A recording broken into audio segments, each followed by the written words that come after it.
Starting off on the virtual side of things, reporter Will Eldridge, the ghost of football future, brings us another college football simulation where we get a glimpse into what could happen come the Trojans' next outing.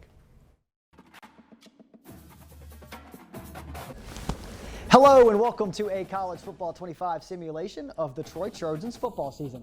Today, for this time around, we have the UL Monroe Warhawks taking on the Troy Trojans at home inside the Veterans Memorial Stadium.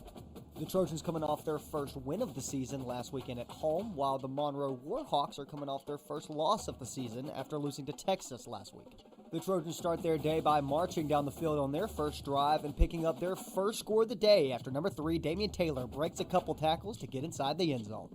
The following drive would spell bad news for the Warhawks as they throw a pick in the end zone to cornerback Samaj James.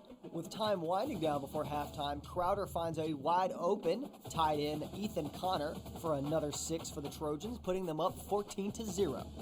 After that touchdown, that will be it for the first half inside Veterans Memorial Stadium, sending us into the second half where Troy's feeling pretty comfortable with their lead.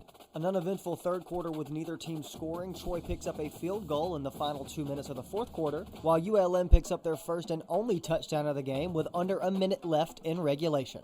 Troy gets the ball back and takes a knee, taking home the win, leaving our final score at 17-7.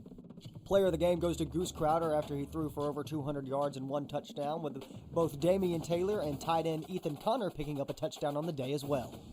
Do keep in mind that the simulation has resulted in the opposite outcome as the real-life games for the Trojans, so hopefully Troy doesn't pass up another opportunity for a second win at home and a first win for my predictions. Will Eldridge, Troy, TrojanVision News.